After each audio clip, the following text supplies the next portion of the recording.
Welcome to icon India. Icon India అందిస్తున్నటువంటి ఈ current affairs మీరు ఫ్యూచర్లో రాయబోయేటువంటి అన్ని కాంపిటేటివ్ ఎగ్జామ్స్కి ఉపయోగపడుతుంది. సో దీనికి సంబంధించి మీకు ఫ్రీగా ఉచితంగా పీడిఎఫ్స్ కావాలి అని అనుకుంటే మా ఐకాన్ ఇండియా యాప్ని డౌన్లోడ్ చేసుకోండి. యాప్లో ఉచితంగా మీరు పీడిఎఫ్స్ని పొందవచ్చు. ఇక ఐకాన్ ఇండియా ఆఫ్లైన్ ఆన్లైన్లో మీకు క్లాసెస్ని అందిస్తూ ఉంది. ఆఫ్లైన్ అయితే హైదరాబాద్ అశోక్ నగర్ కేంద్రంగా గ్రూప్స్ ఎస్ఐ కానిస్టేబుల్ క్లాసెస్ని అందజేస్తూ ఉంది. ఇక దీంతో పాటు ఆన్లైన్లో అయితే మీరు అతి తక్కువతో కూడా మీ నేమ్ని రిజిస్టర్ చేసుకోవచ్చు, గ్రూప్స్కి కానీ ఎస్ఐ కానిస్టేబుల్కి కానీ. ఇక ఈరోజు కరెంట్ అఫైర్స్కి సంబంధించి ఇంపార్టెంట్ కరెంట్ అఫైర్స్ గురించి డిస్కస్ చేద్దాం. ఎగ్జామ్ పాయింట్ ఆఫ్ వ్యూలో ఈ కరెంట్ అఫైర్స్ ఎలా ఉపయోగపడుతుందో కూడా ఈ క్లాస్లో తెలుసుకుందాం. ఇక ఫస్ట్ ఏమంటున్నామనంటే ఇండియాస్ మోస్ట్ ట్రస్టెడ్ పబ్లిక్ సెక్టార్కి సంబంధించినటువంటి అవార్డు గురించి తెలుసుకుందాం. ఈ India's most trusted public sector కంపెనీగా దేనిని గుర్తించడం జరిగింది ఇటీవల అని ఎగ్జామ్లో ఎక్కడైనా వస్తే మీరు గుర్తుంచుకోవాల్సినటువంటి పేరు కోల్ ఇండియా అని చెప్పేసి గుర్తుంచుకోవాలి. ఈ కోల్ ఇండియాకి సంబంధించి భారతదేశంలో 9 పబ్లిక్ సెక్టార్స్కి సంబంధించినటువంటి కంపెనీస్ ఉంటే వాటిని మహారత్న కంపెనీస్ అంటున్నారు. అందులో కీలకమైనటువంటిదే ఈ కోల్ ఇండియా అనేటువంటి కంపెనీ. సో ఈ కోల్ ఇండియాకి సంబంధించి ఇప్పుడు దీనికి సంబంధించి అవార్డుని ఇచ్చారు అని అంటే దీనికి సంబంధించి ఇచ్చినటువంటి అవార్డే India's most trusted public sector award అని చెప్పేసి అంటా ఉన్నాం. ఇక ఈ భారతదేశానికి సంబంధించి మహారత్న కంపెనీగా ఉన్నటువంటి కోల్ ఇండియాకి ఇటీవల ఏ అవార్డు వచ్చింది అన్నప్పుడు దీనిని గురించి మనం గుర్తుంచుకోవాల్సి ఉంటుంది. ఇక ఈ అవార్డుని ఎవరు నిర్వహించినటువంటి దానిలో ఇవ్వడం జరిగింది అని అంటే అసోచామ్కి సంబంధించి కలకత్తా ఇండస్ట్రీస్ ఛాంబర్నే అసోచామ్ అని అంటున్నాం. సో ఇది నిర్వహించినటువంటి ఎనర్జీ మీట్ మరియు ఎక్సలెన్స్ అవార్డు కార్యక్రమంలో భాగంగా కోల్ ఇండియా అనేది సెలెక్ట్ అయింది. సార్ మహారత్న కంపెనీస్కి సంబంధించి 9 కంపెనీస్ ఉన్నాయని అంటున్నాం. ఈ 9 కాకుండా కోల్ ఇండియా ఎందుకు సెలెక్ట్ అయ్యింది అనేది మనకు వచ్చేటువంటి బేసిక్ డౌట్.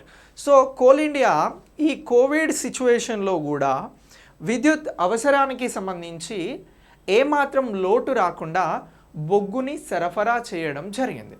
సో అలా బొగ్గు సరఫరాకి సంబంధించి విద్యుత్ ఉత్పత్తిలో అత్యంత కీలకంగా వ్యవహరించినటువంటి కోల్ ఇండియాకి ఈ India's most trusted public sector కంపెనీగా అవార్డు అనేది లభించింది అని అంటున్నాం. సో ఇలా దీనిని గుర్తుంచుకోవాలి. ఇక ఉత్పత్తి సరఫరాకి సంబంధించి ఇది ఏమాత్రం వెనకకి తగ్గకుండా అందజేసింది అని అంటున్నాం. ఇక ఇదే కోల్ ఇండియాకి సంబంధించి నెక్స్ట్ ప్రముఖ సంస్థగా ఉన్నటువంటి స్టార్ట్ ఆఫ్ లెన్స్ ఏమంటున్నాం, స్టార్ట్ ఆఫ్ లెన్స్ అనేటువంటిది ఒక సంస్థ ఉంది. ఇది ప్రముఖమైనటువంటి సంస్థ అంటున్నాం. ఇది భారతదేశంలోని 40 టాప్ సిఇఓలకి సంబంధించినటువంటి లిస్ట్ని రెడీ చేసింది. దేనికి సంబంధించి అంటున్నాం, భారతదేశంలో ఉన్నటువంటి వివిధ కంపెనీలకి సంబంధించి 40 మంది ఎవరైతే ఎగ్జిక్యూటివ్ ఆఫీసర్స్ ఉన్నారో, చీఫ్ ఎగ్జిక్యూటివ్ ఆఫీసర్స్ సిఇఓస్ అని అంటున్నాం, వారికి సంబంధించినటువంటి లిస్ట్ని రెడీ చేస్తే అందులో ఈ కోల్ ఇండియాకి సంబంధించినటువంటి ప్రమోద్ అగర్వాల్కి దీనికి సంబంధించినటువంటి చైర్మన్కి సో ప్రమోద్ అగర్వాల్ పేరు అనేది కూడా ఇందులో చేర్చబడడం జరిగింది.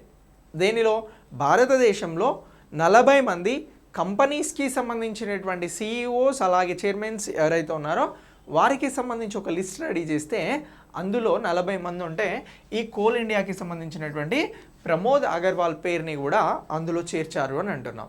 సో ఇలా ఈ రెండింట్లో కూడా కోల్ ఇండియాకి గుర్తింపు వచ్చింది. ఇక దీంతో పాటు ఫోర్బ్స్ అనేది ప్రచురించేటువంటి కథనాలు కానీ ముఖ చిత్రాలు కానీ మ్యాగజైన్స్కి సంబంధించినటువంటి కవర్ పేజెస్ కానీ ఇవన్నీ కూడా చాలా చాలా ఇంపార్టెంట్. సో దీనికి సంబంధించి కూడా ఇండియాస్ 100 గ్రేట్ పీపుల్ మేనేజర్స్ గురించి ఎంక్వైరీ చేస్తే 2021కి గాను ఈ కోల్ ఇండియాకి సంబంధించినటువంటి డైరెక్టర్ పర్సనల్ ఇండస్ట్రీస్ రిలేషన్స్కి సంబంధించి విజయ్ రంజన్ పేరు అనేది ఫోర్బ్స్ ఇండియాకి సంబంధించి 100 పర్సన్స్లో ఈ విజయ్ రంజన్ పేరు ఉండింది. సో ఇలా కోల్ ఇండియాకి సంబంధించి మొత్తం ఈ ఇటీవల 3 అంశాలు చాలా చాలా ప్రధానమైనవి. ఒకటి ఏమంటున్నాం, కోవిడ్ టైంలో బొగ్గు ఉత్పత్తిని తగ్గకుండా విద్యుత్కి అంతరాయం కలగకుండా బొగ్గును అందించినందుకు గాను ఇండియాస్ మోస్ట్ ట్రస్టెడ్ అవార్డ్ కింద కోల్ ఇండియాను ఇటీవల పశ్చిమ బెంగాల్కి సంబంధించినటువంటి ఇండస్ట్రీ ఛాంబర్ గుర్తించినటువంటి అసోచామ్ ద్వారా నిర్వహించినటువంటి సర్వే ద్వారా అవార్డుని ఇవ్వడం జరిగింది అని అన్నాం. ఇక అలాగే టాప్ 40 CEOs ఎవరున్నారు ఇండియాలో అని చెప్పేసి సెర్చ్ చేసినప్పుడు ఎవరు సెర్చ్ చేశారు ఈ లిస్ట్ని అని అంటే ఎవరు రెడీ చేశారంటే స్టార్ట్ ఆఫ్ లైన్స్ వాళ్ళు రెడీ చేయడం జరిగింది. సో వీరికి సంబంధించి 40 మంది జాబితాలో ప్రమోద్ అగర్వాల్ కూల్ ఇండియాకి సంబంధించినటువంటి చైర్మన్ ఉన్నారు అని అంటున్నాం. ఇక ఫోర్బ్స్ ఇండియాకి సంబంధించి కూడా ఇండియాస్ 100 గ్రేట్ పీపుల్ మేనేజర్స్ జాబితాలో కూడా కోల్ ఇండియా డైరెక్టర్గా ఉన్నటువంటి విజయ్ రంజన్ గారు నిలిచారు అని అంటున్నాం. సో ఇలా ఈ కోల్ ఇండియాకి సంబంధించినటువంటి టాపిక్ని మీరు కరెంట్ అఫైర్స్ కోసం అప్డేట్ చేసుకోండి. ఇక దీని తర్వాత next Deloitte 2022 CXO sustainability report అని అంటున్నాం. సో ఈ డెలాయిట్కి సంబంధించినటువంటి రిపోర్ట్ అది దేనిపైన అనంటే వాతావరణ మార్పులకి సంబంధించి వచ్చినటువంటి రిపోర్ట్. సో ఇలా ఈ రిపోర్ట్ అనేది కూడా మనకి చాలా చాలా ఇంపార్టెంట్. ఇక దీనికి సంబంధించి వాతావరణ మార్పులకి సంబంధించినటువంటి ఆందోళనలు భారతీయ వ్యాపారులు 5వ స్థానంలో ఉన్నారు అని చెప్పేసి ఎవరు చెప్తున్నారు అని అంటే డెలాయిట్ 2022 అనే సస్టైనబుల్ రిపోర్ట్ అనేది చెప్పడం జరుగుతూ ఉంది. సో రిపోర్ట్స్ అని కానీ ఇండెక్స్కి సంబంధించి ఎగ్జామ్లో 1 or 2 క్వశ్చన్స్ అనేవి ఉంటాయి. సో అలా మనకు అంతర్జాతీయ స్థాయిలో జాతీయ స్థాయిలో వచ్చేటువంటి రిపోర్ట్స్ గురించి ఇండెక్సెస్ గురించి ఎప్పటికప్పుడు అప్డేట్ అవ్వాల్సి ఉంటుంది నివేదికలకి సంబంధించినటువంటి పాయింట్ ఆఫ్ వ్యూని కూడా. సో అలా ఇది చాలా చాలా ఇంపార్టెంట్ అని అంటున్నాం. ఇక ఈ డెలాయిట్ 2022 CXOకి సంబంధించి ఇది the disconnect between ambitions and ఇంపాక్ట్కి సంబంధించినటువంటి దాంతో వాతావరణ మార్పుల పట్ల భారతీయ వ్యాపారులు 5వ స్థానంలో నిలిచారు అని చెప్పేసి చెప్తా ఉంది. సో ఇలా ఈ నివేదిక ప్రకారం 8 నెలల క్రితం కేవలం 53% ఉన్నటువంటి ఈ భారతీయుల వ్యాపారాలకు సంబంధించినటువంటి అంశాలు ఇప్పుడు 80% పెరిగాయి. ఇక భారతీయ కార్యనిర్వాహకులు ఎవరైతే ఎగ్జిక్యూటివ్స్ ఆఫీసర్స్ ఉంటారో వీరంతా కూడా ప్రపంచాన్ని వాతావరణ మార్పులకు ప్రతిస్పందించడంలో కీలకమైనటువంటి అంశాలుగా పరిగణిస్తూ చురుగ్గా పాల్గొంటున్నారు అని చెప్పేసి కూడా ఈ డెలాయిట్ నివేదిక అనేది చెప్పడం జరుగుతూ ఉంది. భారతదేశానికి సంబంధించినటువంటి వ్యాపారం కానీ వ్యాపారస్తులు కానీ ఈ వాతావరణ మార్పులకి సంబంధించి ఇంతకుముందు 53% ప్రతిస్పందించేవారు, ఇప్పుడు ఇది 80% మేర పెరిగింది. సో దీంతో వాతావరణ మార్పుల పట్ల స్పందిస్తున్నటువంటి భారతదేశానికి సంబంధించిన వ్యాపారానికి సంబంధించినటువంటి ర్యాంకింగ్ 5గా ఇస్తున్నాము అని చెప్పేసి ఈ డెలాయిట్ అనేది చెప్పడం జరుగుతూ ఉంది. ఇక ఈ డెలాయిట్ నివేదిక అనేది మట్సు లిమిటెడ్ డెలాయిట్ టచ్తో మట్సు లిమిటెడ్ కలిసి ఈ నివేదికను విడుదల చేసింది. ఇక ఈ డెలాయిట్ గ్లోబల్ అని చెప్పేసి కూడా దీనిని మనం పిలుస్తూ ఉన్నాం. ఇటీవల డెలాయిట్ 2022కి సంబంధించి CXO సస్టైనబిలిటీ రిపోర్ట్ని ఎవరు రిలీజ్ చేశారు అని చెప్పేసి అడగొచ్చు. అప్పుడు ఏం చెప్పాలి అని అంటే ఈ డెలాయిట్ టచ్తో పాటు మట్సు లిమిటెడ్ కలిసి ఈ నివేదికను విడుదల చేశాయని మనం చెప్పాల్సి ఉంటుంది. సో డెలాయిట్కి సంబంధించినటువంటి 2020 రిపోర్ట్ ప్రకారం భారతదేశంలో వాతావరణ మార్పులకి సంబంధించి ప్రతిస్పందిస్తున్నటువంటి భారతీయుల వ్యాపారుల ర్యాంక్ ఎంత అన్నప్పుడు 5 అని చెప్పేసి చెప్పాల్సి ఉంటుంది. సో ఇలా ఈ నివేదిక అనేది మనకు చాలా చాలా ఇంపార్టెంట్ అని అంటున్నాం. ఇక వాతావరణ మార్పు మరియు స్థిరత్వానికి సంబంధించి వ్యాపారస్తులు అలాగే కంపెనీల ఆందోళనలు మరియు చర్యలను ఈ నివేదిక అనేది పరిశీలిస్తుంది. మరి ఈ నివేదికను ఎలా తయారు చేశారు అని అంటే పెద్ద పెద్ద కంపెనీస్ కానీ ఆ కంపెనీలకి సంబంధించి వాతావరణ మార్పుల పట్ల ఎలా స్పందిస్తున్నారు, అలాగే చర్యలను ఏ విధంగా తీసుకుంటున్నారు, దీంతో ఇలాంటి అంశాలని నివేదిక అనేది పరిశీలిస్తూ ఉంది అని చెప్పేసి అంటున్నాం. ఇక ఈ నివేదికకి సంబంధించి కంపెనీల ఆశయాలు ప్రభావం మధ్య డిస్కనెక్టివిటీని ఇది అన్వేషిస్తుంది. అంతరాన్ని తగ్గించడానికి ఈ CXO అనేది వివిధ దశల్ని కూడా విశ్లేషిస్తుంది. వాతావరణ మార్పులకి సంబంధించి సస్టైనబిలిటీ డెవలప్మెంట్లో భాగంగా వాతావరణానికి అధిక ప్రాధాన్యతను ఇవ్వడం జరుగుతూ ఉంది. సో ఎన్విరాన్మెంటల్ ఇష్యూస్ కానీ నివేదికల రూపంలో కానీ డెలాయిట్కి సంబంధించినటువంటి రిపోర్ట్ అని చెప్పేసి అడిగినప్పుడు ఇది మనకు చాలా చాలా కీలకంగా మారుతుంది. ఇక నెక్స్ట్ ప్రపంచ ఆలోచన దినోత్సవం అని అంటున్నాం. దీన్ని ఎప్పుడు నిర్వహించడం జరుగుతూ ఉంది అని అంటే ఫిబ్రవరి 22న నిర్వహించడం జరుగుతూ ఉంది.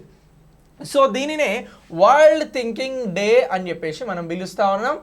ఈ వరల్డ్ థింకింగ్ డే అని చెప్పేసి పిలుస్తున్నటువంటి దీనినే ప్రపంచ ఆలోచన దినోత్సవం అని చెప్పేసి కూడా అంటా ఉన్నాం. సో మరి దేనికి గుర్తుగా దీన్ని ఎవరు నిర్వహిస్తున్నారు అని అంటే ప్రపంచవ్యాప్తంగా ఉన్నటువంటి గర్ల్స్ స్కౌట్స్ అలాగే గైడ్స్ ఎవరైతే ఉన్నారో వారు నిర్వహించడం జరుగుతూ ఉంది ప్రత్యేకంగా. దేనిని? ఈ వరల్డ్ థింకింగ్ డేని ప్రత్యేకంగా స్కౌట్స్ అండ్ గైడ్స్కి సంబంధించినటువంటి వారు నిర్వహిస్తూ ఉన్నారు. ఎందుకు నిర్వహిస్తూ ఉన్నారు? ఈ ప్రపంచ ఆలోచన దినోత్సవం 2020కి సంబంధించిన థీమ్ ఏంటి అని అంటే మన ప్రపంచం అలాగే మన భవిష్యత్ అనేటువంటిది థీమ్గా తీసుకోవడం జరిగింది. మన ప్రపంచం మన భవిష్యత్ అనేది ఈ ప్రపంచ ఆలోచన దినోత్సవానికి సంబంధించి వరల్డ్ థింకింగ్ డేకి సంబంధించినటువంటి థీమ్గా ఉంది. సో ఇలా ఈ థీమ్ అనేది కూడా మనకి చాలా చాలా ఇంపార్టెంట్. ఇక 1926లో United states camp Edith Masih, ప్రస్తుతం ఎడిత్ మాసీ కాన్ఫరెన్స్ సెంటర్ అనేది ఉంది. ఇక గర్ల్స్ స్కౌట్లో జరిగినటువంటి 4వ స్కౌట్ ఇంటర్నేషనల్ కాన్ఫరెన్స్లో ఈ గర్ల్స్ గైడ్స్ మరియు గర్ల్స్ స్కౌట్స్కి సంబంధించి ఆలోచించే ప్రత్యేక అంతర్జాతీయ దినోత్సవం ఆవశ్యకతను ఈ కాన్ఫరెన్స్కి సంబంధించినటువంటి ప్రతినిధులు హైలైట్ చేశారు. అలా మనం ప్రతి ఏడాది కూడా వరల్డ్ థింకింగ్ డేని నిర్వహించడం జరుగుతూ ఉంది. ఎప్పుడు అనంటే ఫిబ్రవరి 22న. ఓకేనా? సో ఇలా దీన్ని గుర్తుంచుకోండి. ఇక 1999కి సంబంధించి కూడా ఈ ఐర్లాండ్లో జరిగినటువంటి 30వ ప్రపంచ కాన్ఫరెన్స్లో కూడా ప్రత్యేక దినోత్సవం యొక్క ప్రపంచ అంశాన్ని నొక్కి చెప్పడం జరిగింది. అలా ఈ థింకింగ్ డే అనేది అమల్లోకి రావడం జరిగింది. దీన్నే వరల్డ్ థింకింగ్ డేగా మార్చడం జరిగింది. ఓకే, సో ఇలా ఈ వరల్డ్ థింకింగ్ డేకి సంబంధించి ఇంపార్టెంట్ డేట్స్ పాయింట్ ఆఫ్ వ్యూలో దానికి సంబంధించినటువంటి థీమ్ని సంబంధించి మీరు ప్రత్యేకంగా గుర్తుంచుకోండి. ఇక దీని తర్వాత నెక్స్ట్ మరొక అంశాన్ని తెలుసుకుందాం. అదే భారతదేశపు మొట్టమొదటి బయోసేఫ్టీ లెవెల్ 3 అని చెప్పేసి అంటున్నాం.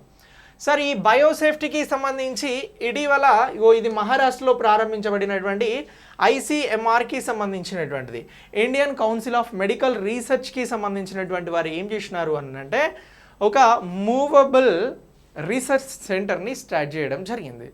ఇప్పుడు ఎవరికైనా COVID-19 లాంటి పాండమిక్స్ వచ్చినా లేకపోతే ఇతర వైరాలజీకి సంబంధించినటువంటి ఇష్యూస్ వచ్చినా వారికి సంబంధించినటువంటి నమూనాలను సేకరించి ఎక్కడో ఉన్నటువంటి రీసెర్చ్ సెంటర్స్కి పంపాల్సి వస్తుంది.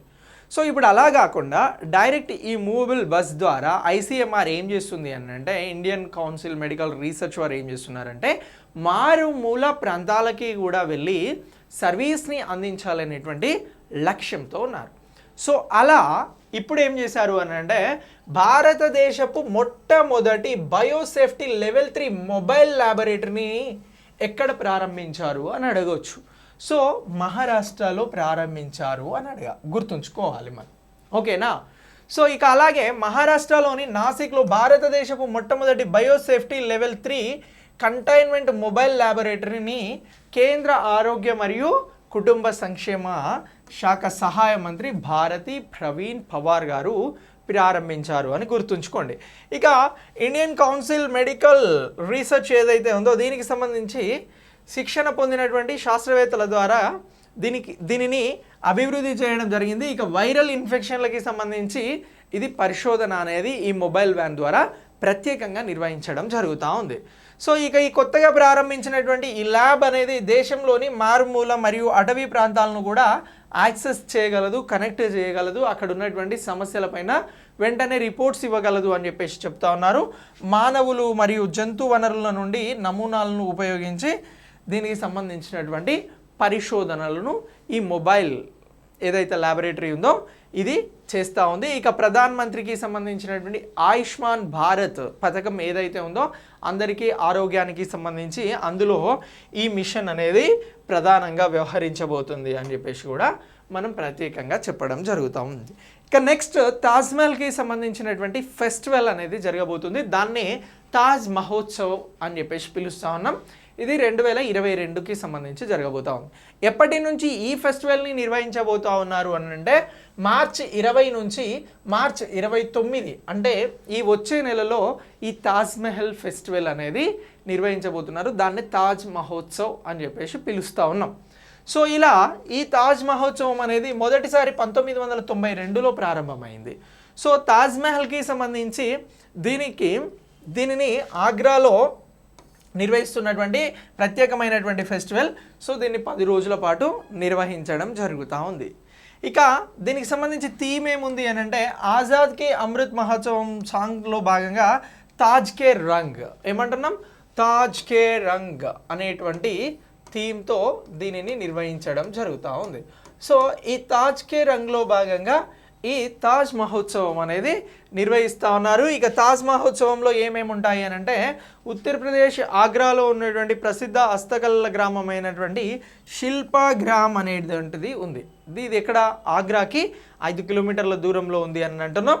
ఈ తాజ్మహల్ నుండి 500 మీటర్ల దూరంలో ఉంది. ఇలా 1/2 కిలోమీటర్ దూరంలో ఉన్నటువంటి ఈ శిల్ప్ గ్రామ్లో ప్రత్యేకంగా ఈ తాజ్ మహోత్సవం అనేది నిర్వహించబడతా ఉంది. సో వచ్చే నెలలో ప్రారంభం అవుతుంది, దానిని కూడా గుర్తుంచుకోండి. ఇక తాజ్ మహల్కి సంబంధించి ఆ ప్రాంతంలో లభించేటువంటి హస్తకళలు కానీ ఇతర కళాకారులని ప్రోత్సహించడం, అక్కడ ఉన్నటువంటి సంస్కృతిని ప్రోత్సహించడం అనేది ప్రత్యేక లక్షణంగా ఈ తాజ్ మహోత్సవం అనేది నిర్వహించబడతా ఉంది. ఇక నెక్స్ట్ ఏంటి అని అంటే ఖజురహో డ్యాన్స్ ఫెస్టివల్. సో కళలు సాహిత్యానికి సంబంధించి వెరీ ఇంపార్టెంట్ బిట్. సో దీనికి రిలేటెడ్గా కూడా కొన్ని క్వశ్చన్స్ వస్తాయి కాబట్టి ఈ టాపిక్ని కూడా మనం నేర్చుకోవాల్సి ఉంటుంది, గ్రూప్స్ కానీ ఎస్ఐ కానిస్టేబుల్ కానీ ఇతర పోటీ పరీక్షలకు సంబంధించి. సో ఇప్పుడు ఏమంటున్నాము అని అంటే మధ్యప్రదేశ్లోని ఛతర్పూర్ జిల్లాలో ఈ ఖజురహో దేవాలయాలు ఉన్నాయి. ఇప్పుడు ఖజురహో దేవాలయాలు ఎక్కడ ఉన్నాయి అని అంటే మధ్యప్రదేశ్లోని ఛతర్పూర్ అని చెప్పేసి పిలుస్తూ ఉన్నాం. సో ఇక్కడ శాస్త్రీయ నృత్య ఉత్సవం అనేది జరుగుతూ ఉంది ప్రతి ఏటా, ప్రతి సంవత్సరం కూడా శాస్త్రీయ నృత్య ఉత్సవం అనేది నిర్వహిస్తూ ఉన్నారు. సో దీనిలో భాగంగా ఫిబ్రవరి 20 నుంచి 26 వరకు కూడా ఖజురహో దేవాలయాలలో శాస్త్రీయ నృత్య ప్రదర్శన అనేది జరుగుతూ ఉంది ఒక వారం రోజుల పాటు. సో మరి ఇలా దీన్ని ఎవరు నిర్వహిస్తున్నారు ఈ డ్యాన్స్ ఫెస్టివల్ని అని అంటే మధ్యప్రదేశ్ కళా పరిషత్ వారు ఈ ఖజురహో డ్యాన్స్ ఫెస్టివల్ని నిర్వహిస్తూ ఉన్నారు. ఇటీవల ఫిబ్రవరిలో ఏ డ్యాన్స్ ఫెస్టివల్ జరిగింది 2022కి సంబంధించి అని అంటే ఖజురహో డ్యాన్స్ ఫెస్టివల్ అని చెప్పేసి గుర్తుంచుకోవాల్సి ఉంటుంది. ఇక భారతదేశం అలాగే విదేశాలలో ఉన్నటువంటి ప్రసిద్ధ నృత్య కళాకారులందరూ కూడా డ్యాన్స్ పర్ఫార్మర్స్ ఎవరైతే ఉంటారో వీరందరూ కూడా వస్తారు. ఇక భరతనాట్యం, కూచిపూడి, కథాకళి ఇలాంటి డిఫరెంట్ డాన్సెస్తో ఇక్కడ ప్రదర్శన అనేది జరుగుతూ ఉంది. భరతనాట్యం, కథక్, కూచిపూడి, ఒడిస్సీ, కథాకళి, మణిపురి అలాగే భారతీయ శాస్త్ర నృత్య కళాకారులు ఎవరైతే ఉంటారో వారందరూ కూడా ఇక్కడ నిర్వహించడం జరుగుతూ ఉంది ఈ ఖజురహో డ్యాన్స్ ఫెస్టివల్లో. ఇక ఈ ఫెస్టివల్కి సంబంధించి ఇది 80వ ఎడిషన్ 2022కి సంబంధించి అని అంటే ఇది 48వ ఎడిషన్ అని చెప్పేసి చెప్తా ఉన్నాం. ఏమంటున్నాం, 48వ ఎడిషన్ అని చెప్పేసి చెప్తా ఉన్నాం. సో ఇలా ఈ ఉత్సవం అనేది వివిధ కళాకారులకు అలాగే మధ్యప్రదేశ్ రాష్ట్ర రూపాంకర్ కళా అవార్డు మరియు నృత్యానికి జాతీయ కాళిదాస్ అవార్డులని కూడా ప్రదానం చేయడం జరుగుతూ ఉంది. ఖజురహో డ్యాన్స్ ఫెస్టివల్లో ప్రదానం చేసేటువంటి అవార్డ్స్ ఏవి అని చెప్పేసి మిమ్మల్ని అడగొచ్చు ఏదైనా ఎగ్జామ్లో. అప్పుడు మన ఆన్సర్ ఏముండాలి అని అంటే ఇగో మధ్యప్రదేశ్ రాష్ట్రానికి సంబంధించినటువంటి రూపాంకర్ కళా అవార్డ్, అలాగే నృత్యానికి సంబంధించి వివిధ కళలకేమో ఈ మధ్యప్రదేశ్ రూపాంకర్ కళా అవార్డుని అందజేస్తున్నారు. ప్రత్యేకంగా నృత్యానికి సంబంధించి జాతీయ కాళిదాస్ అవార్డుని ప్రదానం చేయడం జరుగుతూ ఉంది. సో ఇది చాలా ఇంపార్టెంట్. ఏమంటున్నాం, వివిధ కళలకి సంబంధించి అందజేసే అవార్డ్ ఖజురహో డ్యాన్స్ ఫెస్టివల్లో ఏది అని అంటే మధ్యప్రదేశ్ రాష్ట్ర రూపాంకర్ కళా అవార్డ్స్. వివిధ కళలకి సంబంధించి ఓన్లీ ఎక్స్క్లూజివ్గా డ్యాన్స్కి అందజేస్తున్నటువంటి అవార్డు ఏంటి అని అంటే జాతీయ కాళిదాస్ అవార్డ్ అని చెప్పేసి ఖజురహో డ్యాన్స్ ఫెస్టివల్ గురించి మనం అప్డేట్ అవ్వాల్సి ఉంటుంది. ఓకే, సో ఇలా ఈ టాపిక్ని మనం అప్డేట్ అవుతున్నాం. ఇక దీంతో పాటు నెక్స్ట్ ఏంటి అని అంటే అంతర్జాతీయ మాతృభాష దినోత్సవం. సో భారతదేశం అనేది వివిధ సంస్కృతులు వివిధ భాషలతో ఉన్నటువంటి సమ్మేళనం, ఫెడరల్ కంట్రీ, సమైక్య. ఇక్కడ మాతృభాషలకి ప్రియారిటీ అనేది ఉంటుంది. ఇలానే ప్రపంచంలో ఉన్నటువంటి అన్ని భాషలకి కూడా ప్రియారిటీ ఉంది. సో ఇలా ప్రతి ఏడాది ఫిబ్రవరి 21న ఏ దినోత్సవంగా జరుపుతున్నాము అని అంటే అంతర్జాతీయ మాతృభాషా దినోత్సవంగా నిర్వహించడం జరుగుతూ ఉంది అని అంటున్నాం. సార్ ఈ అంతర్జాతీయ మాతృభాషా దినోత్సవానికి సంబంధించి ఏం చేస్తారు అని అంటే స్థానిక మాతృభాషలకి సంబంధించినటువంటి వైవిధ్యం పైన ప్రత్యేకమైనటువంటి అవగాహనను కల్పించడం జరుగుతూ ఉంది. అవేర్నెస్ అనేది మదర్ లాంగ్వేజెస్ మీద ఇవ్వడం జరుగుతూ ఉంది. సో అలా ఈ బహుభాషావాదాన్ని ప్రోత్సహించే లక్ష్యంతో ఈ రోజుని అంటే ఫిబ్రవరి 21ని మాతృభాషా దినోత్సవంగా నిర్వహిస్తున్నారు. ఇక బహుళ భాషలు మాట్లాడేటువంటి సామర్థ్యం లేదా బహుళ భాషలను ఉపయోగించడం లాంటి వాటికి సంబంధించి ఇది ఎంకరేజ్ చేస్తూ ఉంది. ఇక UN జనరల్ అసెంబ్లీ అనేది ఈ మాతృభాషా దినోత్సవాన్ని ప్రపంచ మాతృభాషా దినోత్సవాన్ని ప్రోత్సహించడం జరిగింది, అలాగే ఆమోదించడం జరిగింది. సో భాషల సంరక్షణ, దానికి సంబంధించి రక్షణ, ఈ ప్రోత్సాహకాలని ఈ మాతృభాషా దినోత్సవం అనేది ప్రత్యేకంగా నిర్వహించడం జరుగుతూ ఉంది. ఇక దీనికి సంబంధించి అంతర్జాతీయ మాతృభాషా దినోత్సవం చొరవ ఏ దేశం నుంచి స్టార్ట్ అయిందంటే బంగ్లాదేశ్ నుంచి స్టార్ట్ అయింది. ఎప్పుడు అనంటే 1999లో యునెస్కో ఏదైతే united nation culture scientific organisation education scientific organisation ఏదైతే ఉందో యునెస్కో దాని ద్వారా ఇది గుర్తించబడింది కాన్ఫరెన్స్ ద్వారా అని అంటున్నాం. మీకు అప్పటి నుంచి కూడా ప్రతి ఏటా కూడా అంతర్జాతీయ మాతృభాషా దినోత్సవం లేదా ఇంటర్నేషనల్ మదర్ లాంగ్వేజ్ డే అనేది నిర్వహించడం జరుగుతూ ఉంది. ఇక మొట్టమొదటిసారిగా అంతర్జాతీయ మాతృభాషా దినోత్సవం 2000లో నిర్వహించడం జరిగింది. దీనికి సంబంధించి బంగ్లాదేశ్ చొరవ ద్వారా 1999లో యునెస్కోకి సంబంధించినటువంటి సమావేశంలో ఆమోదం లభించింది. తర్వాత 2000 సంవత్సరంలో మొట్టమొదటి ఇంటర్నేషనల్ మదర్ లాంగ్వేజెస్ డేని నిర్వహించారు అని అంటున్నాం. ఓకేనా? సో ఇలా యునెస్కో అనేది నవంబర్ 17, 1999న దీన్ని ప్రకటించింది. ఇక 2002లో దీనిని ఐక్యరాజ్య సమితికి సంబంధించినటువంటి సాధారణ సభ కూడా అధికారికంగా గుర్తించింది. సో ఇక్కడ చూడండి 1999 నవంబర్ 19న దీనిని యునెస్కో అనేది ఆమోదించింది. ఏమంటున్నాం? యునెస్కో అనేది ఆమోదించింది. తర్వాత 2000 సంవత్సరం నుంచి ఈ ఏదైతే డే ఉందో దీన్ని నిర్వహిస్తూ ఉన్నాం, ఇంటర్నేషనల్ మదర్స్ డే అని చెప్పేసి అంటా ఉన్నాం. సో ఆ తర్వాత ఫిబ్రవరి 21న దీన్ని నిర్వహించడం జరుగుతూ ఉంది.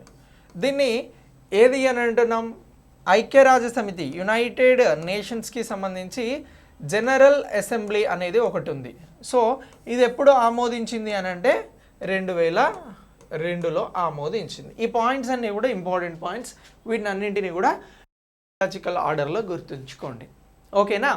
ఇక అంతర్జాతీయ భాషా దినోత్సవానికి సంబంధించి థీమ్ ఏముంది అని అంటే బహుభాషా అభ్యాసానికి సాంకేతికతను ఉపయోగించడం, సవాళ్ళు మరియు అవకాశాలు అనేది థీమ్గా ఉంది.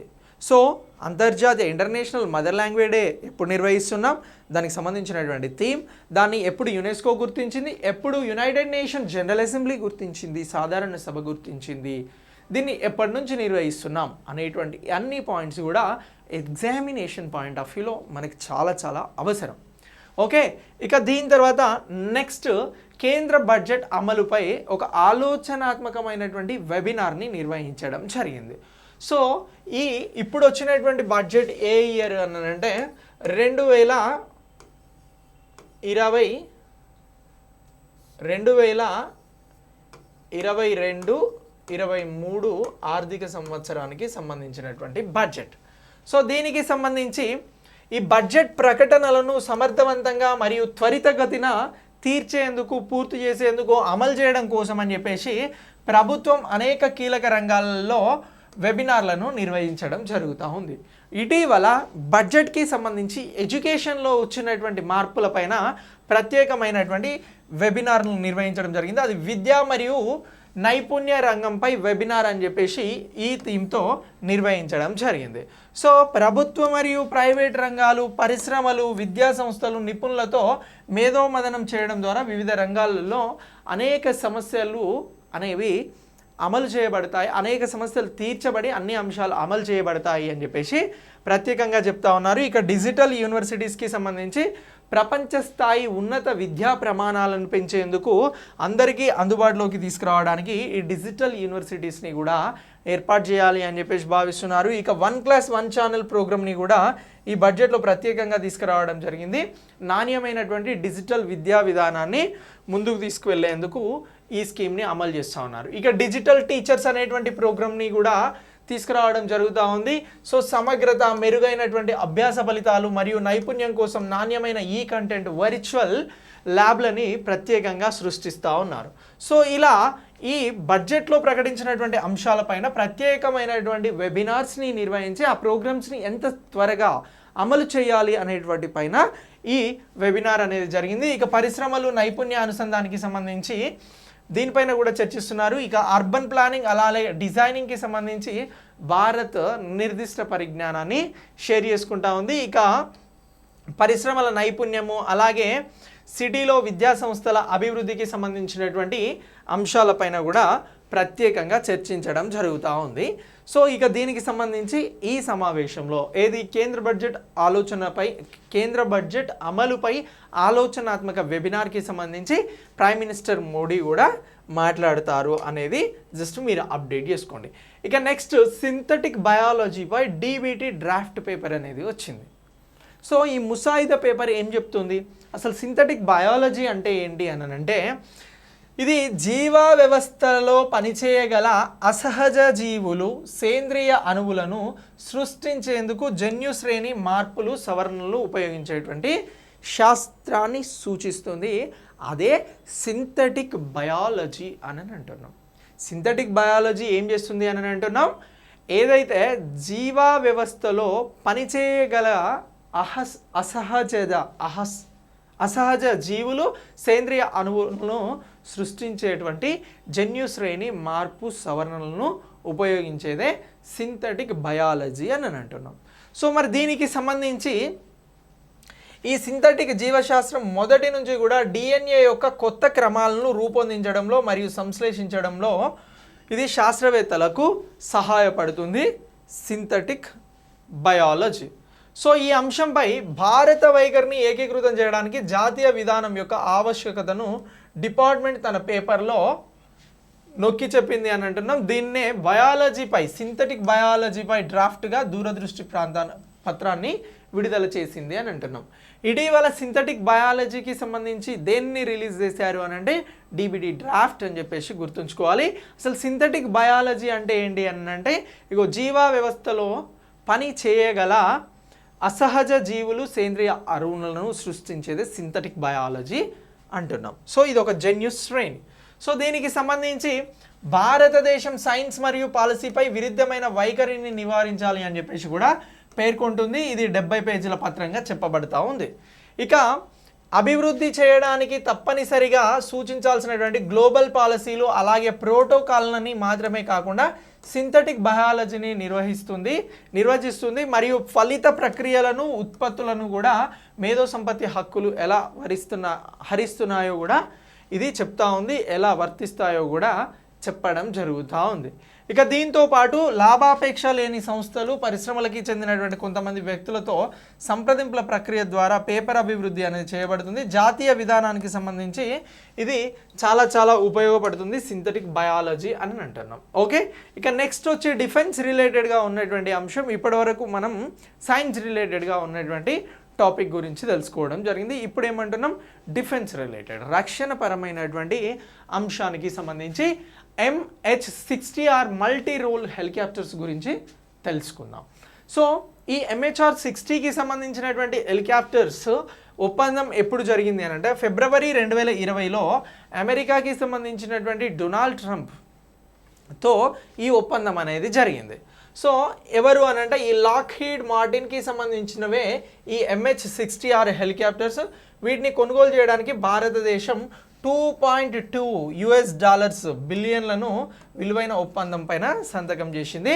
ఈ MH-60Rకి సంబంధించినటువంటి ఈ హెలికాప్టర్స్ని కానీ ఇతర ఆయుధ సంపత్తిని కానీ 2025 కల్లా భారత్కి అప్పగించాల్సి ఉంది. సో MH-60R హెలికాప్టర్లు ఏ దేశం భారతదేశానికి సప్లై చేస్తున్నాయి అని అడిగినప్పుడు అమెరికాను గుర్తుంచుకోవాలి. కంపెనీ ఏది అని అంటున్నాము అని అంటే ఇంకో లాక్హీడ్ మార్టిన్కి సంబంధించినటువంటి కంపెనీ. యునైటెడ్ స్టేట్స్కి సంబంధించి యుఎస్ఏ, యునైటెడ్ స్టేట్స్ ఆఫ్ అమెరికాకి సంబంధించి డొనాల్డ్ ట్రంప్, ఇప్పుడు జో బైడెన్ ఉన్నారు ప్రెసిడెంట్, కానీ ఇది డొనాల్డ్ ట్రంప్ ఉన్నప్పుడు జరిగినటువంటి ఒప్పందం. సో భారత్లో పర్యటించడం జరిగింది డొనాల్డ్ ట్రంప్. ఆ సమయంలో భారత్ అనేది ఈ ఒప్పందం అమెరికాతో చేసుకోవడం జరిగింది. సార్ మరి ఈ MH-60కి సంబంధించినటువంటి హెలికాప్టర్లు ఏం చేస్తాయి సార్ అని అంటే, ఇవి భారత నావికా దళంకి అత్యంత యూజ్ కాబోతూ ఉన్నాయి, ఉపయోగపడబోతూ ఉన్నాయి. సార్ మరి వీటిని ఒప్పందం చేసుకున్న దగ్గర నుంచి ఏమైనా ఇచ్చారా హెలికాప్టర్లను అంటే, ఒక 3 హెలికాప్టర్లను ఇవ్వడం జరిగింది. యునైటెడ్ స్టేట్స్లోని ఇండియన్ నేవీకి వీటి ద్వారా ట్రైనింగ్ చేయడం జరుగుతూ ఉంది యునైటెడ్ స్టేట్స్లోనే. సో అవి ఎక్కడ అని అంటే పెన్సాకోలాలో ఒకటి ఉంది, అలాగే శాంటియాగోలో ఫ్లోరిడాలో భారతీయ పైలట్స్కి ప్రత్యేకంగా శిక్షణను అందజేస్తూ ఉన్నారు. MH-60R హెలికాప్టర్స్ని ఎలా రన్ చేయాలి అనే దానికి సంబంధించి. సో ఇక దశాబ్దాల తర్వాత నౌకలపై మోహరించేందుకు భారత నావికా దళం ఏదైతే ఉందో అది ఈ హెలికాప్టర్లను తీసుకొస్తుంది కొన్ని దశాబ్దాల తర్వాత అని అంటున్నాం. ఇక ఈ హెలికాప్టర్లకు ఉన్నటువంటి ప్రత్యేకత ఏంటి అని అంటే, ఫ్రంట్ లైన్ నౌకలకి సంబంధించి ఇవి విమాన వాహక నౌకల నుండి కూడా పనిచేస్తాయి అని చెప్పేసి చెప్తా ఉన్నాం. అలా ఈ హెలికాప్టర్లకి సంబంధించి ప్రత్యేకమైనటువంటి అంశాలుగా పేర్కొనాల్సి ఉంటుంది. ఇక మరొక 3 ఈ MH-60Rకి సంబంధించినటువంటి మల్టీ రోల్ హెలికాప్టర్స్ ఏవైతే ఉన్నాయో వీటిని ఇప్పుడు అందజేసేందుకు సిద్ధంగా ఉన్నారు. రక్షణ అధికారుల ప్రకారం మొదటి బ్యాచ్ 3 MH-60R రోల్ హెలికాప్టర్లు అనేవి 2022 నాటికి భారతదేశానికి చేరుకునే అవకాశం ఉంది అని చెప్పేసి చెప్తా ఉన్నాం. సో ఇలా అతి త్వరలో ఈ MH-60Rకి సంబంధించినటువంటి హెలికాప్టర్లు అనేవి భారత సైన్యంలో చేరబోతున్నటువంటి సందర్భంగా అసలు ఈ ఒప్పందం ఎప్పుడు జరిగింది, ఎవరు దీన్ని సప్లై చేస్తున్నారు, ఎన్ని బిలియన్ల ఒప్పందం అనేటువంటి అన్ని అంశాలని కూడా మనం డిస్కస్ చేయడం జరిగింది. ఈ అన్ని పాయింట్స్ని కూడా బ్రీఫ్గా మీరు గుర్తుంచుకోండి. ఈజీగా క్వశ్చన్ ఎలా వచ్చినా డిఫెన్స్ రిలేటెడ్గా మీరు ఆన్సర్ చేయడానికి అవకాశం ఉంది. ఇక ఏరోస్పేస్కి సంబంధించినటువంటి భాగాలను రిపేర్ చేయడానికి సంబంధించి, అంటే ఏవైతే విమానాలు ఉంటాయో ఈ విమానాలకి సంబంధించి ఈ భాగాలన్నింటినీ కూడా ఏరోస్పేస్కి సంబంధించినటువంటి భాగాలుగా పార్ట్స్గా చెప్పడం జరుగుతూ ఉంది. సో వీటిని రిపేర్ చేసేందుకు అని చెప్పేసి ఇప్పుడు ఏం చేసినారు అని అంటే, పూర్తిగా స్వయం ప్రతిపత్తి కలిగినటువంటి సాంకేతికతను అభివృద్ధి చేయడం జరిగింది. సింపుల్గా మనం ఇప్పుడు అన్ని రంగాలలో కూడా ఆర్టిఫిషియల్ ఇంటెలిజెన్స్ అనేది వస్తూ ఉంది, కృత్రిమ మేధస్సు అనేది. సో అలానే ఇప్పుడు ఏరోస్పేస్కి సంబంధించినటువంటి వాటిని డెవలప్ చేయడం కోసం స్వయం ప్రతిపత్తి కలిగినటువంటి సాంకేతికతను అభివృద్ధి చేశారు అని అంటున్నాం. సో ఈ అభివృద్ధి ప్రకారం టర్బైన్ బ్లేడ్లు ఏవైతే టర్బైన్స్ ఉన్నాయో వీటికి సంబంధించినటువంటి బ్లేడ్స్, అంచులు, కనీసం మానవ జోక్యం అవసరమయ్యేటువంటి ఇతర ఏరోస్పేస్ భాగాలకి సంబంధించి అధిక విలువ భాగాలను పూర్తిగా రిపేర్ చేస్తూ ఉంది, పునరుద్ధరిస్తూ ఉంది అని చెప్పేసి అంటా ఉన్నాం. సో ఇలా ఈ సాంకేతికత మరమ్మతు అలాగే పునరుద్ధరణ పరిశ్రమలు తదుపరి స్థాయికి వెళ్తాయి అని అంటున్నాం. ఇక ఇది ఆత్మనిర్భర్ భారత్ కోసం అత్యధిక లేజర్ తయారీకి సంబంధించినటువంటి పర్యావరణ వ్యవస్థ యొక్క న్యూక్లియేషన్లో కూడా సహాయపడుతుంది అని చెప్పేసి చెప్తా ఉన్నాం. సో ఇలా ఇది అడ్వాన్స్డ్ మ్యానుఫ్యాక్చరింగ్ టెక్నాలజీ ప్రోగ్రాంలో భాగంగా దీన్ని డెవలప్ చేయడం జరిగింది. సో వీటినన్నింటినీ కూడా మీరు సైన్స్ పాయింట్ ఆఫ్ వ్యూలో, టెక్నాలజీ పాయింట్ ఆఫ్ వ్యూలో గుర్తుంచుకోవాల్సి ఉంటుంది. ఇక ఈ కొత్త సాంకేతికత అభివృద్ధి అనేది చాలా ముఖ్యమైనది. భారతదేశంలో ఇప్పటికే ఉన్నటువంటి థర్మల్ స్ప్రేయింగ్ మరియు వెల్డింగ్ వంటి మరమ్మతు పద్ధతులకు సంబంధించి తాత్కాలికమైనవిగా చూడడం జరుగుతూ ఉంది.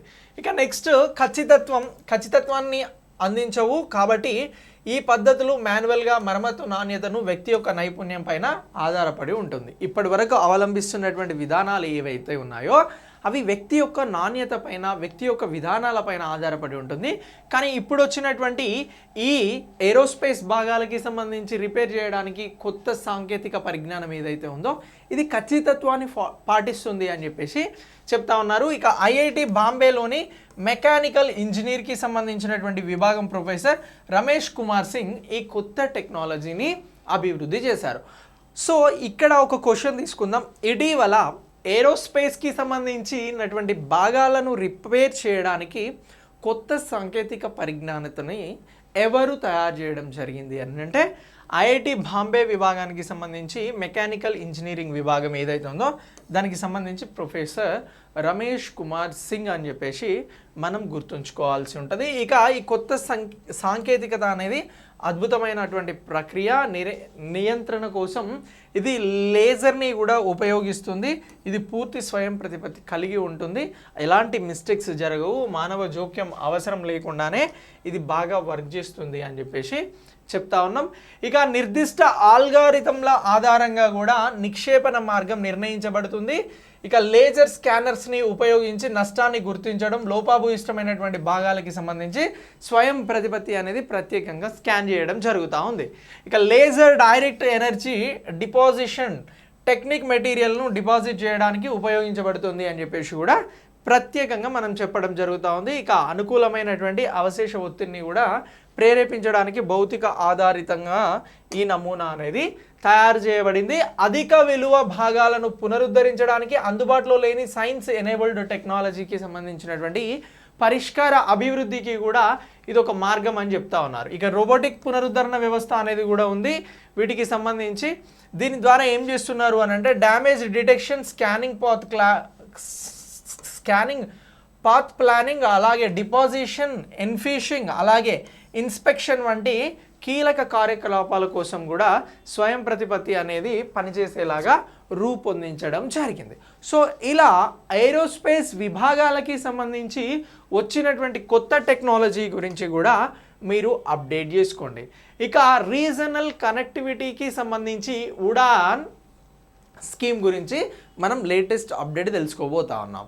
సార్, ఈ రీజనల్ కనెక్టివిటీకి సంబంధించినటువంటి స్కీమ్లో భాగంగా ఉడాన్ అనేటువంటిది కూడా విమానయానానికి సంబంధించినటువంటి ప్రత్యేక స్కీమ్. సో ఈ ఉడాన్ స్కీమ్లో భాగంగా ఇప్పుడు ఫ్లైట్స్ అనేవి ప్రారంభించడం జరిగింది. ఎక్కడి నుంచి ఎక్కడికి అని అంటే ఢిల్లీ నుంచి ఖజురహోకి. సో ఇంతకుముందు ఖజురహోకి సంబంధించి డాన్స్ ఫెస్టివల్ జరుగుతుంది అని అన్నాం కదా. సో అలాంటి సందర్భంలో ఇప్పుడు ఏం చేశారు అని అంటే ఢిల్లీ నుంచి మధ్యప్రదేశ్కి ప్రత్యేకంగా విమానాలను నడిపిస్తూ ఉన్నారు. ఇక కేంద్ర పౌర యాన విమానానికి సంబంధించినటువంటి మంత్రిత్వ శాఖ నిర్వహిస్తున్నటువంటి జ్యోతిరాదిత్య ఎం సింధియా ఇతను ఏం చేశారు అని అంటే జెండా ఊపి ఈ మొదటి విమానాన్ని ఢిల్లీ నుంచి ఖజురహోకి ప్రారంభించడం జరిగింది. ఖజురహో ఎక్కడుంది? మధ్యప్రదేశ్లో ఉంది.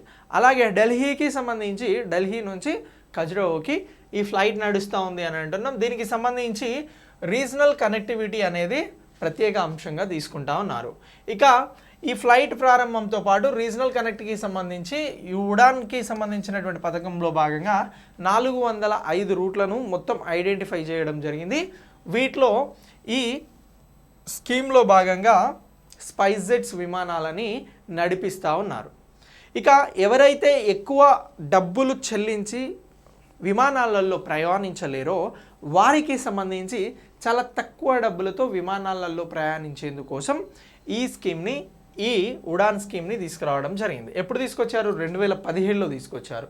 సో ఇప్పుడు ఈ స్కీమ్కి సంబంధించి 3.0 అని చెప్పేసి అంటున్నాం. ఇక వారానికి 2 రోజులు అంటే శుక్రవారం, ఆదివారం ఈ విమానాన్ని నడుపుతూ ఉన్నారు అని అంటున్నాం. ఇక తక్కువ దూర విమానాల కోసం రూపొందించబడిన Q478 seater turboprop air crafts ఏవైతే ఉన్నాయో వీటి ద్వారా ఇది నడిపించబడుతుంది. ఇక స్పైస్ జెట్కి సంబంధించి పెద్ద ప్రాంతీయ క్యారియర్ మరియు పథకం యొక్క ఇతర అంశాలకి ఇది మద్దతు ఇస్తూ ఉంది.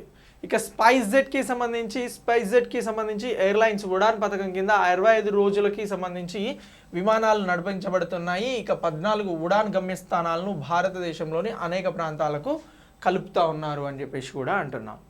సో ఈ స్పైస్ జెట్ మధ్యప్రదేశ్లోని జబల్పూర్ మరియు గ్వాలియర్ విమానాశ్రయాలకి సేవలను అందిస్తూ ఉంది. ఖజురహో జాబితాలో చేర్చడంతో స్పైస్ జెట్ అనేది 15వ ఉడాన్ గమ్యస్థానంగా మారుతూ ఉంది ఈ మధ్యప్రదేశ్లో. ఇక ఇలా ఈ ఉడాన్లో భాగంగా స్పైస్ జెట్ నడిపిస్తున్నారు ఖజురహోకి. దీన్ని గుర్తుంచుకోండి. ఈ ఖజురహో విమానాశ్రయం అనేది ఒకటి ఉంది. ఇప్పుడు ఖజురహోకి విమానం నడుస్తూ ఉంది కాబట్టి అది ఎప్పుడు స్థాపించబడింది అని అంటే 1978లో స్థాపించబడింది. ఆగ్రా, అలాగే వారణాసి, ఢిల్లీకి సంబంధించినటువంటి విమాన సర్వీసులు అనేవి ఖజురాహో విమానాశ్రయానికి ఉన్నాయి. ఓకేనా. ఇక దీంతో పాటు ఉడాన్ పథకం గురించి ప్రత్యేకంగా చెప్పాలి అని అంటే ఉడే దేశ్ కా ఆమ్ నాగరిక్ అనేటువంటి పేరే ఈ ఉడాన్ అనేటువంటిది. ఇది ప్రాంతీయ కనెక్టివిటీకి సంబంధించి 2016లో తీసుకొచ్చింది విమానయాన మంత్రిత్వ శాఖ. పథకం అనేది 2017లో ప్రారంభమైంది. సో ఇలా ఈ ఉడాన్కి సంబంధించి ఇటీవల ఏ ప్రాంతం నుంచి ఏ ప్రాంతం వరకు విమానాలను నడిపిస్తున్నారు అని అంటే ఖజురాహోకి నడిపిస్తున్నారు, ఢిల్లీ నుంచి అని చెప్పేసి గుర్తుంచుకోండి. ఓకే. ఇక దీని తర్వాత ఈ ఉడాన్ స్కీమ్కి సంబంధించి చూడండి, ఇక్కడ ఫస్ట్ ఈ స్కీమ్ ఎప్పుడు తీసుకురావడం జరిగింది అని అంటే ఇది వరల్డ్లోనే బెస్ట్ స్కీమ్ అని చెప్తా ఉన్నాం. 2017 జనవరిలో ఈ స్కీమ్ అనేది ప్రారంభమైంది. సో ఇలా ఈ స్కీమ్కి సంబంధించి ప్రత్యేకంగా మనం గుర్తుంచుకోవాల్సి ఉంటుంది. నెక్స్ట్ యుఎన్ఈపికి సంబంధించినటువంటి ప్యాంట్రియస్ నివేదిక అని అంటున్నాం. నివేదికలు అనేవి చాలా చాలా ఇంపార్టెంట్. సో ఇది పర్యావరణ కార్యక్రమానికి సంబంధించి యునైటెడ్ నేషన్ ఎన్విరాన్మెంట్ ప్రోగ్రామ్కి సంబంధించి ఉన్నటువంటి నివేదికనే ఈ ప్యాంట్రియస్కి సంబంధించినటువంటి నివేదిక అంటున్నాం. సో ఈ నివేదిక ఇప్పుడు ఏం చేసింది అని అంటే నాయిస్, బ్లేజెస్ మరియు అసమతుల్యత అనేటువంటి అంశాలతో పర్యావరణ ఆందోళన యొక్క ఉద్భవిస్తున్నటువంటి సమస్యలను గురించి ప్రత్యేకంగా విడుదల చేసింది. సో యునైటెడ్ నేషన్స్కి సంబంధించి ఐక్యరాజ్య సమితికి సంబంధించి పర్యావరణ అసెంబ్లీ ఈ నివేదికను ప్రపంచవ్యాప్తంగా జీవన చక్రాలకు అంతరాయం కలిగించేటువంటి పర్యావరణ ప్రభావాలకు కారణమవుతున్నటువంటి పెరుగుతున్నటువంటి ప్రజా ఆరోగ్య సమస్యలపైన ప్రత్యేకమైనటువంటి దృష్టిని పెట్టడం జరిగింది. మీరు సింపుల్గా గుర్తుంచుకోండి, యునైటెడ్ నేషన్స్కి సంబంధించి ఎన్విరాన్మెంట్ ప్రోగ్రామ్ ఇటీవల ఏ నివేదిక వచ్చింది దీని నుంచి అని అంటే ప్యాంట్రియర్స్కి సంబంధించినటువంటి నివేదిక. ఇది ప్రపంచంలో ఉన్నటువంటి వివిధ సమస్యలను హైలైట్ చేస్తూ ప్రజా ఆరోగ్యాన్ని క్షీణింపజేస్తున్నటువంటి అంశాలకి సంబంధించి ప్రత్యేకంగా ఫోకస్ చేయడం జరుగుతూ ఉంది అని అంటున్నాం. ఇక పర్యావరణ సవాళ్ళపైన అవగాహన పెంచుతుంది. అలాగే ఈ నివేదిక ప్రపంచంలో ప్రాంతీయ విధ్వంసం కలిగించేటువంటి సంభావ్యత ఏదైతే ఉందో ఉద్భవిస్తున్నటువంటి వివిధ పర్యావరణ సవాళ్ళ వైపు కూడా ఉన్నటువంటి దృష్టిని ఇది తెలుపుతూ ఉంది అని చెప్పేసి చెప్తా ఉన్నాం. ఇక నివేదిక అనేది పర్యావరణానికి సంబంధించినటువంటి డ్యామేజ్ పట్ల, పర్యావరణం పైన జరుగుతున్నటువంటి దాడి పట్ల ప్రత్యేకంగా మాట్లాడడం జరుగుతూ ఉంది. సో ఇలా ఈ నివేదిక గురించి మనం అప్డేట్ చేసుకోవాల్సి ఉంటుంది. ఈ నివేదికకి సంబంధించి పట్టణ శబ్ద కాలుష్యం, అలాగే ఫినలాజికల్ మార్పులు, అడవి మంటలు ఈ నివేదిక యొక్క 3 ప్రధాన అంశాలుగా ఉన్నాయి. ఇటీవల యునైటెడ్ నేషన్ ఎన్విరాన్మెంట్ ప్రోగ్రామ్కి సంబంధించి ప్యాంట్రియర్ నివేదికలో ఏ అంశాలను ప్రధానంగా హైలైట్ చేయడం జరిగింది అని అంటే పట్టణ శబ్ద కాలుష్యం, ఫినలాజికల్ మార్పులు, అలాగే అడవిలో ఏర్పడుతున్నటువంటి మంటలకి సంబంధించి. ఇటీవల ఆస్ట్రేలియాలో మంటలు చెలరేగడం జరిగింది. కోవిడ్ వచ్చినటువంటి టైంలోనే చాలా జంతుజాలాలు దానిలో పూర్తిగా ధ్వంసమైనటువంటి పరిస్థితి. సో ఇలాంటి అంశాలపైన కూడా ప్రత్యేకంగా ఫోకస్ చేస్తూ ఉంది ఈ నివేదిక అంటున్నాం. ఇక నివేదిక శబ్ద కాలుష్యాన్ని కఠినమైన కిల్లర్గా పేర్కొనడం జరిగింది. ఇటీవల యునైటెడ్ నేషన్ ఎన్విరాన్మెంట్ ప్రోగ్రామ్కి సంబంధించి ప్యాంట్రియర్ నివేదిక శబ్ద కాలుష్యాన్ని ఏ విధంగా పేర్కొంది అని అంటే మన ఆన్సర్ వచ్చి కఠినమైనటువంటి కిల్లర్ అని చెప్పేసి గుర్తుంచుకోవాల్సి ఉంటుంది. ఇక ఇలా ఈ నివేదికను కూడా మనం హైలైట్ చేసుకోవడం జరుగుతూ ఉంది, దీని గురించి తెలుసుకోవడం జరుగుతూ ఉంది. ఇక దీంతో పాటు ట్రాఫిక్ వల్ల దీర్ఘకాలిక చికాకు, నిద్రభంగం, టీనేజర్లకి సంబంధించి పిల్లల్లో తీవ్రమైనటువంటి గుండె జబ్బులు కూడా ఏర్పడుతున్నాయి అని చెప్పేసి నివేదిక హైలైట్ చేస్తూ ఉంది. ఇక వృద్ధులని కూడా ఇవి చాలా ప్రభావితం చేస్తూ ఉన్నాయి అని చెప్పేసి చెప్తా ఉంది. సో ఇలా ఈ ప్యాంట్రియర్ నివేదిక ఏదైతే ఉందో దీనికి సంబంధించి ప్రత్యేకంగా అప్డేట్ చేసుకోండి. సో ఇక దీంతో పాటు తగిన ఆవాసాలు మరియు పర్యావరణానికి సంబంధించిన అనుసంధానాన్ని నిర్వహించడం, జీవ వైవిధ్యంతో పాటు స్థిరత్వాన్ని బలోపేతం చేయడం లాంటి అంశాల పట్ల ప్రత్యేకంగా ఫోకస్ చేయడం జరుగుతుంది. అంతర్జాతీయ ప్రయత్నాలు ఏవైతే ఉన్నాయో వీటిని సమన్వయం చేయడం, లక్ష్యాలను నివేదికలలో అండర్లైజ్ చేయబడ్డాయి అని చెప్పేసి చెప్తా ఉన్నాం. సో ఇలా ఇప్పటివరకు ఈ నివేదికలో ఉన్నటువంటి హైలైట్స్ ఏంటంటే 2002 నుంచి 2016 వరకు 423 మిలియన్ హెక్టార్ల భూ ఉపరితలం కాలిపోయినట్లుగా కూడా నివేదిక హైలైట్ చేస్తూ ఉంది. సో ఇటీవల పాంట్రియర్ నివేదిక అనేది వచ్చింది. ఇది యునైటెడ్ నేషన్ ఎకనామిక్ ప్రోగ్రామ్కి ఎన్విరాన్మెంట్ ప్రోగ్రామ్కి సంబంధించింది. ఈ నివేదికలో 2002 నుంచి 2016 వరకు ఎంత మేర భూ ఉపరితలం కాలిపోయినది అని చెప్పేసి గుర్తించారు అని అంటే సగటున 243 మిలియన్ హెక్టార్లు అని చెప్పేసి గుర్తుంచుకుంటే సరిపోతూ ఉంది. ఇక ఈ ఎన్విరాన్మెంట్ సమస్యల వల్లనే తాగునీటి సమస్యలు కానీ అలాగే దీర్ఘకాలిక సమస్యలు కానీ ఇవన్నీ కూడా ఏర్పడుతున్నాయి అని చెప్పేసి నివేదిక హైలైట్ చేస్తూ ఉంది. సో ఇక పర్యావరణానికి సంబంధించినటువంటి ప్రమాదాలను ఎదుర్కోవడం అలాగే నివారించడానికి సంబంధించినటువంటి చర్యలపైన మరింత కృషి చేయాలి, పెట్టుబడులను పెంచాలి, త్వరితగతిన ప్రధాన పర్యావరణ ఆందోళనలు మారేటువంటి అవకాశం కాబట్టి వాటిని కాపాడాల్సిన అవసరం ఉంది అని చెప్పేసి కూడా ప్రత్యేకంగా హైలైట్ చేస్తూ ఉంది ఈ నివేదిక. సో ఇలా యునైటెడ్ నేషన్స్కి సంబంధించినటువంటి పాంట్రియర్స్కి సంబంధించిన నివేదికను కూడా మీరు ప్రత్యేకంగా గుర్తుంచుకోండి. సో యాన్యువల్ పాంట్రియర్ రిపోర్ట్ ఆన్ వైల్డ్ ఫైర్స్ అని చెప్పేసి ప్రత్యేకంగా అందిస్తూ ఉన్నారు. సో దీన్ని యునైటెడ్ నేషన్స్కి సంబంధించినటువంటి ఎన్విరాన్మెంట్ ప్రోగ్రాంలో భాగంగా గుర్తుంచుకోవాలి. పర్యావరణానికి ఇది ఏ విధంగా హాని చేస్తుందో కూడా మనం అప్డేట్ అవ్వాల్సి ఉంటుంది. సో ఇలా ఈ కరెంట్ అఫైర్స్ని మీరు ఈ డేకి అప్డేట్ అవ్వండి. నెక్స్ట్ కరెంట్ అఫైర్స్తో మళ్ళీ కలుద్దాం. Thanks for watching.